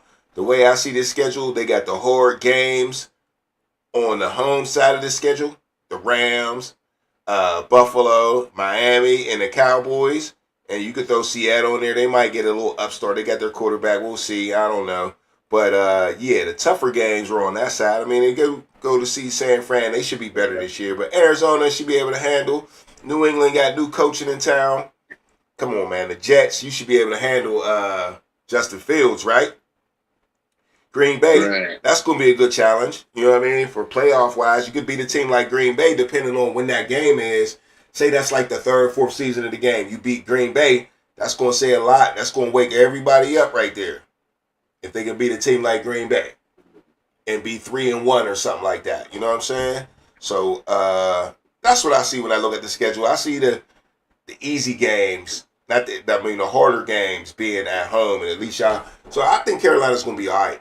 I think Carolina's going to be all right. And I hear what you're saying. I think people are going to be sleeping on them. I don't know if they'll be talking about them too much. Actually, saying it out of their mouth, but there won't be no Carolina talk early in the season until they go at least 3-1 or something like that. And they'll leave them alone. But Carolina's going to be good all year, just like they was good at the end of last year. You mentioned T-Mac. That's going to be a problem for some people. That's going to be a problem. Huh? Aurora. Yeah. You can say it. I can't say it. I don't even know if you saying it right. I think I'm saying it right. He called himself T-Mac. That's what I'm going to call it. But how can you have two T-Macs to be like T-Mac? If you got T-Mac from basketball, and you got T-Mac from football now. Yeah, he's still in that. But Mac goes with any MCC. If you got a M in a small C, you're considered a Mac. And his name is McMillan. So people probably call us Granddad Mac, or somebody called him Big Mac, Tall Mac. I mean, it comes with the territory. I've never been called Mac, but my uncle in the Marine Corps, they always call him Mac. And in the Marine Corps, a couple people call me Mac here and there, but it never like caught on fire. But some people get it. He had a high rank. He was a first sergeant. So they call him Mac all the time. First sergeant, you know what I'm saying? And, that's just how it goes. But you would know something that I thought about when I saw his interview after he got drafted. Whose interview? Yeah, no, his little interview they had. Who you talking about? T-Mac? T-Mac. Okay, I'm listening. Go ahead. He was like, it's all been speculations about how the way he was talking shit. He was like, yo, this is what he gave a good credit about. He stood back and said, he's like, yo, I'm me. I'm gonna go out there, I'm gonna battle for it. And I think, me coming to the right team, who has arguably the best cornerback in the whole entire NFL, and J.C. Horn, right? It's going to be epic going up against him every day in practice. So that's going to make me better. True story. And that's what when he said that, J.C. was responding and was like, yo, okay, it's ready. Let's get it started. So excitement about to blow up. So what I'm looking at, with that comment right there said, we're looking at the next fucking Steve Smith, because that same type of attitude and tenacity is the same person that Steve Smith was when we drafted him in the third fucking round after we had drafted Jordan Gross in the first round. Okay. In that same fucking year, or if not the next year, but I believe in that same fucking year, we went to the damn Super Bowl, because the year before, we had drafted Julius Peppers. Right. So keep that name in mind right there. Jordan Gross. All right, no doubt. I've seen him. He's coming up in the Hall of Fame. Okay. Yeah, he's coming up. Yes, sir. Go ahead. I'm sorry. No, you good. You good. I was about to ask you, that's your last words on Carolina's schedule? Any more before we move on to Pittsburgh's schedule? Yo, wait a minute. All right, so with that set in mind, I'm looking at the whole schedule, and I'm looking at God Almighty. I have a weird feeling. All right, last word. Huh? I'm just saying, this is my last words. I have a weird feeling that Carolina is going to suspectly beat a few of those teams. I can't think of who. I'm talking about the teams not in our division that we're playing. I got you. I'm right. I'm with you. I'm following you. They're gonna have a couple upsets in there. They're gonna have to get some clout. They're gonna have to make the playoffs. I can see. I don't know about the Jets. That ain't an upset. No.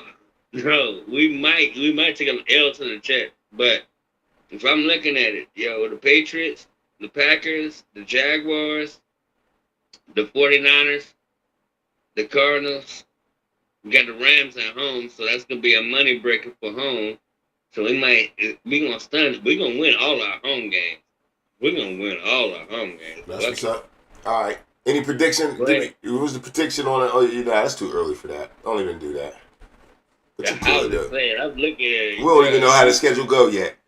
But anyway, And- all right. yeah, you're right. You're right. Depending on the timing and all that shit. Exactly. Yeah, you're Exactly. 100% correct. Exactly. It's all you. Yeah, you gotta find that out. You gotta find that out. Right. So Ooh, I got the don't let that Steelers. shit happen.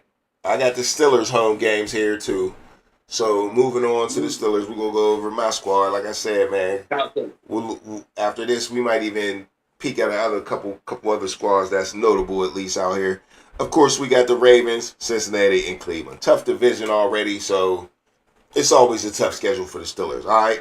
Also in the home games here for the Steelers, we host the Buffalo Bills, Miami Dolphins, Green Bay Packers, Minnesota Vikings, Indianapolis Colts, and the Seattle Seahawks. Man, we caught a little break with the Colts and the Seahawks, but that's brutal, man.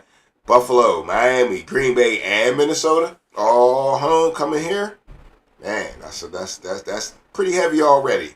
And away games, we got the Bears, the Lions, Chargers, the Patriots, and the Jets.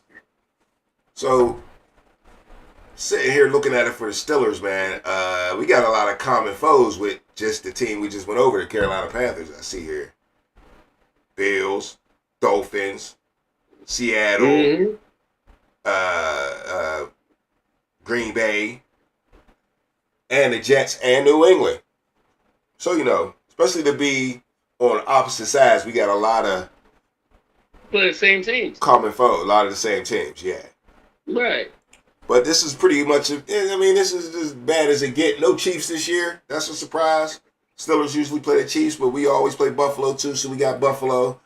And, Minnesota ain't always around, but I guess we got the black and blue division this year because we got the Lions and the Bears should be coming up. So, damn, yeah, this is a very, Steelers going to have to be ready. There's only a couple easy games on the schedule, and you really can't call them easy because they starting over. You got Drake May in New England. You got Justin Fields, and that might want some payback for the Jets. We get to face him already. Wait, we're run that back. You said, wait, y'all got Drake May? No. New England got Drake May. I said the games that look easy. I'm about to say, okay. Hold on, let me go back further to that because you must have missed that. The games that look easy in New England and the Jets, the easiest games on their schedule, you ask me, when you just look at the teams. Okay. They both have new quarterbacks, not brand new, but Drake May should be stepping up this year. And Justin Fields is not a new quarterback, but he's new for this team. And they think these quarterbacks should be successful, and we'll get to see. Justin Fields going to get his payback against the Steelers because they cut him. It might be Aaron Rodgers versus Justin Fields. If the Steelers is goofy enough to get Aaron Rodgers, I ain't feeling that, but that shit can happen. That shit can definitely happen. So, everybody. What y'all still going on with Mason Rudolph? Yeah, in that part. Or are y'all watching? Y'all gonna be the first team to watch the preseason. First team. Every fucking team. Oh, I watch the preseason every year, but I feel what you're saying. No. I'm talking about the staff. No, I feel what you're saying. The preseason. Yeah. They're gonna watch every other team, all these quarterbacks out here. They're gonna be the first team that's gonna go out there and snag them a future quarterback. Okay. I see your angle. You saying? And with that said in mind, they've already built up that defense. They already built up the players around them. You got a great tight end, Fairmouth. Mm-hmm. And you got a good receiver in Pickens. Yep. You got a suspect quarterback. So you already know that's exactly what they're gonna be looking at in the preseason. Don't forget about DK Metcalf. Don't forget about him. Yes, sir, DK Metcalf. So you don't have Russell Wilson no more, right? Right. That part. Okay. So you don't have Justin Fields no more, correct? Correct. Right. Right. So you gotta expect they're gonna be looking for a quarterback, and they're not looking for no Justin Fields. Somebody that get cut. No, I'm Joe Flacco. They're not looking for Joe Flacco. Well, they drafted the boy in the 6th round, Will Howard from Ohio State, who just won a championship. He might be the backup plan, but I hear your theory on watching at least another quarterback in the preseason. You definitely you got to be still looking. Now, Aaron Rodgers is an option. How you feel about that? No, after what happened to LeBron James? Oh yeah, he done. He can go ahead and sit down. Yeah. Sit down. So Sit down. you getting the old man vibes from Aaron Rodgers, huh? Yeah, sit down. Because LeBron. I'm sorry. I got him on my mind. But No, dang, you good. Aaron Rodgers ain't gonna sit down. Aaron Rodgers is not gonna sit down. He's not gonna sit down and not be the fucking daggone bench quarterback. He wants to be the starting quarterback. Bitch, you old. Shut up. Sit down. Get your mind right. You've been doing this too long. You done took too many concussions. You gotta get your head right. You got your one. Go ahead and retire. You got your one. Go ahead and retire. He ain't accepting that one at all, is he? He can't. He won't let it up. And he got lucky against y'all. Yeah. And that's the problem. I guarantee it was probably said in that motherfucking daggone interview when they was like, yo, they was thinking about, like, yeah, we could bring him back in, we can take him in. But think about it. He was probably talking shit too much to make, some of them owners that own the Steelers like, man, fuck you. Yeah, I think there's a conversation being had behind the scenes, like you saying, and ain't nobody talking about. I don't think Aaron Rodgers is coming to Pittsburgh. I think he done burnt his time up. Once the draft happened, and you had to be here or you had to not be here, and it's a wrap for that whole little conversation. Do they get desperate? There's a chance. I'm going to call it 90-10. 90% I that. think they're going to find another quarterback. Yeah. I think y'all going to get another quarterback. Yeah. I think y'all going to get another quarterback as soon as I guarantee it, probably after the second preseason game, before the third one, y'all would have already to sign another quarterback from another team. Yeah. And I believe that. All right, I hear you. But anyway, on the schedule, it's a brutal schedule. Last question on the Steelers schedule. You think Steelers going to finally have a losing record this year if we run with, like, say we go with Mason Rudolph or Aaron Rodgers?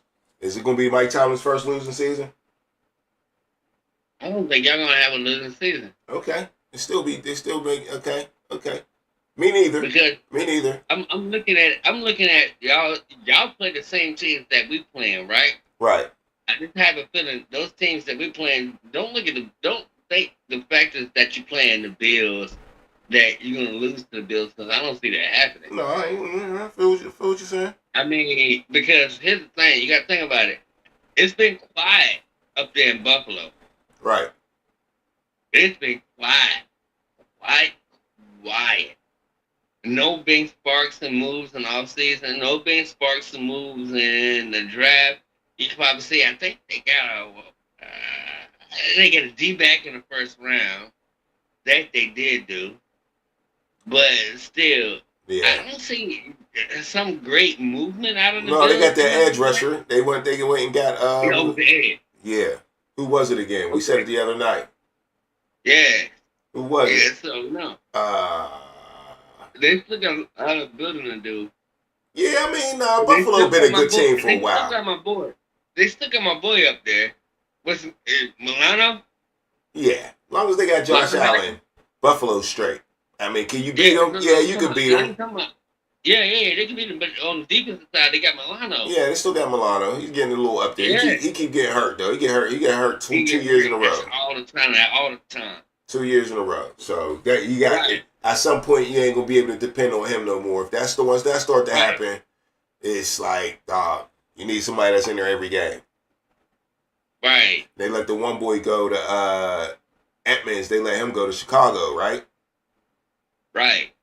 So and you look at y'all play Miami, right? And look, they just drafted another quarterback. Late. Right. Who they drafted? Say his name. Who? Okay. Miami. Quinn Ewers. I guess that's how you say it. Winner. Yeah. That's my nigga from Texas right there. And I said it. I'm sorry, America. You said it. I ain't You even said say it. that word. You said it. You But said it's it. true. He is the truth, bruh. Yeah. And You like I that? read some topics about the reasons why they ran with him still over there on Arch Manning. Yeah. Mhm. So let's continue to keep that going. No doubt. All I right. think Quinn Ewers is gonna take over of that daggone organization. Said I it. ain't saying he's gonna be a Dan Morgan, but he might take over and be better than a motherfucking Dan Morgan. I mean, Dan Marino. I'm sorry. I hear what you're saying. I knew who you was talking about. Yes, sir. I'm You just sorry. you'd be stuck on Carolina. That's where that was. That's your It brain. is. I'm sorry. I'm sorry. It is. That's your brain right there. But speaking of Carolina, most people think the GOAT come from Carolina in basketball, Michael Jordan. That's the favorite, so you got to call Michael Jordan the GOAT. But who's the GOAT of all sports, bro? Like all sports combined, who's the GOAT? Is it Jordan? Is it Tom Brady? Is it Gretzky? Or is it like / Ovechkin? Because he did just win he did just pass up Gretzky on a total goal scored. You know what I mean? All-time goal scorer. Is it Tiger Woods? Or is it like, Babe Ruth or somebody like that? Who's the GOAT of all GOATs for the last segment? I said him earlier. He's in the Hall of Fame. Of course he get on the Hall of Fame. I already said him earlier because of what he did. He was able to take in one season Carolina to and win an ACC championship in football and in basketball. Then he took him to the Final Four in basketball. Hold that. Even though we almost got there. And he got to the national championship game and I think we lost, if I'm not mistaken. But then he turned around and came and stayed home, got drafted as one of the top picks overall, and took the team instantly to the Super Bowl. They lost. Which we lost. With him losing, he is probably considered my GOAT because of all the accolades that he has had because he was born and raised in North Carolina. Michael Jordan was born in New York, but raised in North Carolina. And he calls North Carolina his home. And I respect that. So you talking about the North Carolina GOAT. You just went, I told you, boy, you be stuck on North Carolina. That's not what I asked you. That's the question. You is stuck. Dave. I stay to this shit. I stay to that shit, bro. Okay, so look, this what I'm gonna do. Who's the GOAT? I'm gonna take Michael Jordan out since Michael Jordan can't be the GOAT because he's not from North Carolina. That's what you telling me? I'm telling you, he was born in New York. I know where the hell Michael Jordan was born. I didn't need the whole fucking history lesson. Say who's the GOAT? Who's the fucking GOAT of all GOATs? It would be Michael Jordan. I'm sorry, I got to bring him back in. Goddamn, we can't fuck. We can't have this argument. Hold up. Let me finish. First of all, have this argument. No, first of all, let me finish. We can't have this argument if we don't include Kobe Bryant being born in fucking France. There was room for that. There's room for that. But like I said, you could have been mentioning Kobe Bryant. You could have put it, like I said, Gretzky, Ovechkin. Born in Ohio. Gretzky, Ovechkin, I don't know which one of them. We'll put Michael Jordan and Kobe in there together. You got to put LeBron. Then you got to put LeBron in there too. If not, then Jordan is the highly most voted GOAT. All right, if you had a GOAT president vote, Jordan's going to win. Woo. Let me finish. All Jordan's going to win. I'm gonna fix this right quick. All right, before we get it right. I'm gonna get it right. All right, so we keeping Michael Jordan in. All right, so therefore I'm gonna go back and I'm gonna have to say who is the motherfucking real true GOAT of North Carolina. No, you already said that. We keeping Michael Jordan in. I'm taking back my Julius Peppers, and I'm gonna have to say Steph Curry and the damn Davidson fucking Wildcat run to the Elite Eight. He is the motherfucking GOAT in my eyes of North Carolina. All right, man. I'm talking about. I asked you who's the GOAT of all GOATs, bro. So now, of all GOATs. So Jordan ain't in your GOAT. If if you got Jordan, okay, so hold on. So you basically, Jordan can't be the North Carolina GOAT because he wasn't born in North Carolina. Neither was Curry. See? So how Curry get to be the GOAT? Because if you add in Jordan, I had to say Curry had the best run by himself. Jordan won the championship and had the winning shot. What are you talking about? But the Steph Curry run in the NCAA tournament was by far the best we have ever seen. And not to mention the motherfucker that came out and did all that what he's done, I have to call him the GOAT. See, you gotta think about it. Michael Jordan was already playing on the NBA team. He was playing on the NBA team when he was playing with Carolina. Look at the players that came out when he won his first and only championship. Right. Think about that. He had Sam Perkins. He had James Worthy. Okay. So who? I don't understand. So who's the GOAT in the NBA? You trying to say Steph Curry's the GOAT over Jordan? Period.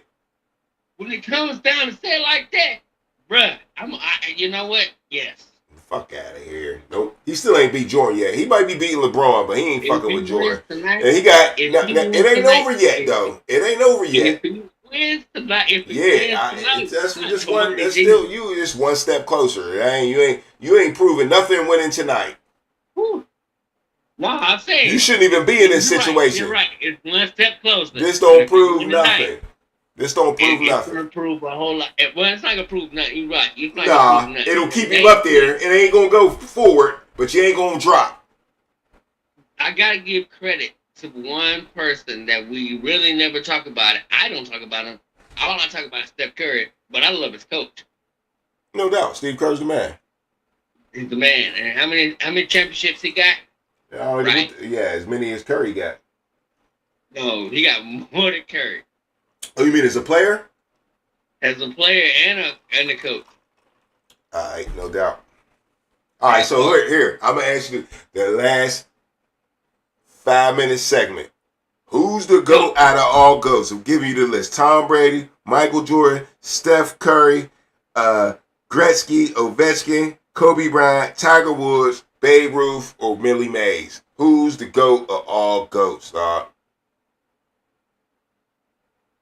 I ain't even put LeBron in there because he's just not. No, dog, that shit fucked him up. No. That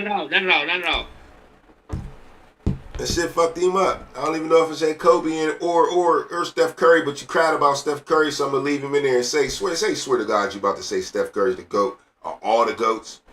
Who's the GOAT out of all the GOATs? We all know what Tom Brady did. That motherfucker got how many Super Bowls he got? 6 by his goddamn self. Michael Jordan got the 6 chips too. Tom Brady went to another team, won a chip. Gretzky, all-time scoring goals. Ovechkin, same thing. Tiger Woods, we all know what Tiger Woods was. That dude. I see why it's taking you so long, because it's a tight question.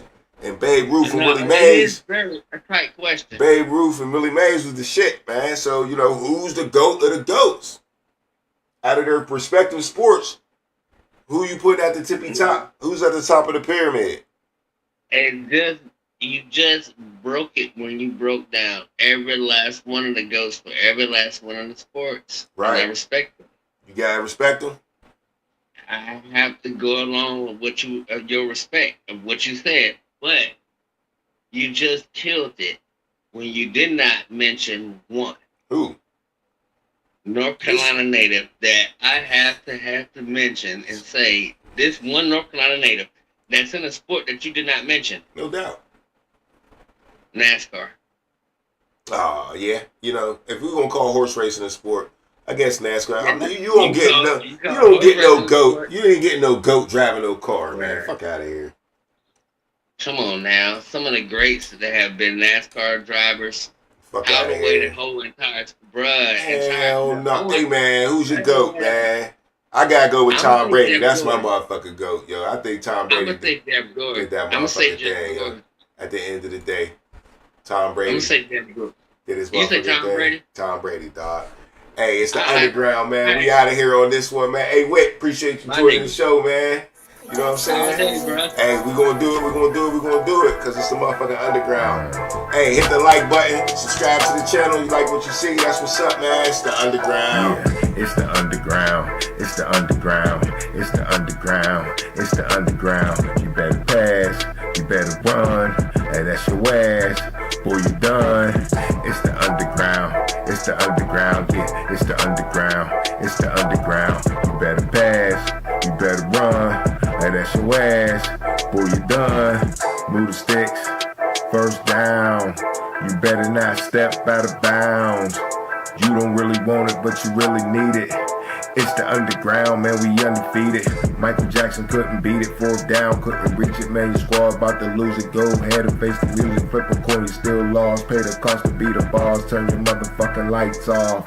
Yeah, CTE, these niggas can't see me.